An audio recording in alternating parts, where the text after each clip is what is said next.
الأسباب بتاعته عامة بتبقى أولية، وده بتبقى فيها عامل وراثي عبارة عن كروموسومات بتبقى سائدة أو متنحية وبتسبب هذه الحالة، ودي بتحصل في عمر قليل.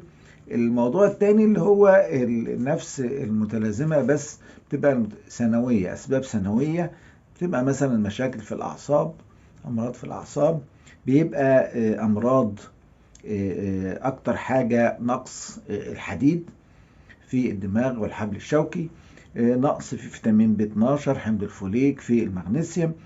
كمان بيبقى التهاب الأعصاب نتيجة مرض السكر أو فشل كلوي أو أمراض مناعية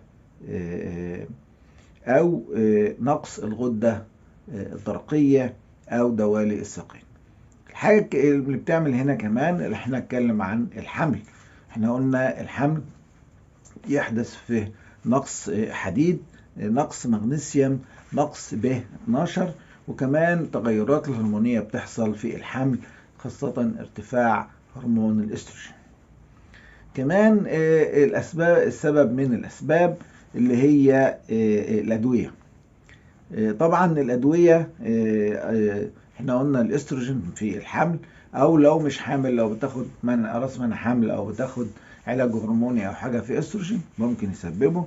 الادويه اكتر ادويه ضد الحساسيه، ادويه ضد الاكتئاب، حتى علاج الترجيع اللي هو البلازيل ممكن يكون سبب من هذه الاسباب. بتحصل ازاي؟ بقول ان في خلل جيني موجود، قلنا كروموسومات سائده او متنحيه بتؤدي الى نقص الحديد في المخ والحبل الشوكي. ده بيؤدي الى يعني لخبطه في نظام الدوبامين والسيروتونين في الدماغ والحبل الشوكي، بيؤدي ان الميلاتونين بيزيد والدوبامين بيقل والحديد بيقل والمواد الأفيونية في المخ والحبل الشوكي بتقل. يؤدي إلى فرط نشاط في الحبل الشوكي في النصف السفلي، بيؤدي إلى زيادة في حركة العضلات وزيادة في أعراض حسية.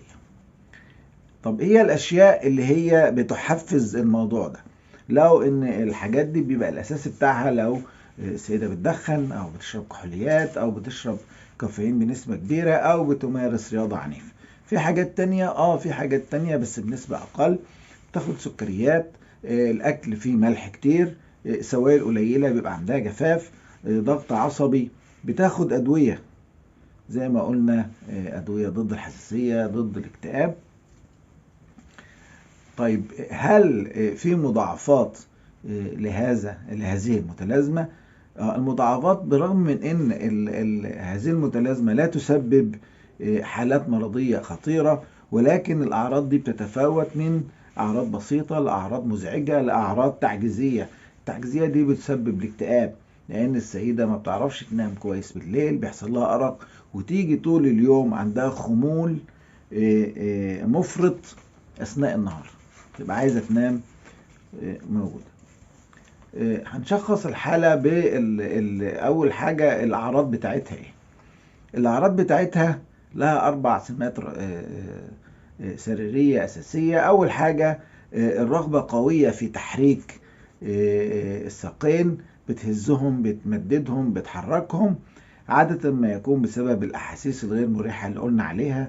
بتحس بحاجة زاحفة، حاجة حارقة، حاجة مؤلمة، بتحس بعمق داخل العضلات الساقين. بتبدأ هذه أو تتفاقم خلال فترات الراحة أو عدم النشاط، وممكن كمان أثناء النوم. بتحصل عشان نشخصها بتبقى 3 مرات في الأسبوع أو مدة أكتر من 3 شهور. كمان ممكن تخف تدريجيا أو كليا مع حركة الرجلين. بتصبح أسوأ في المساء والليل، بتسبب اضطراب في الأنشطة الاجتماعية والمهنية والعقلية والسلوكية، لأن طبعا ما بتقدرش تحصل على نوم هادئ مساء، ويبقى عندها خمول صباحا.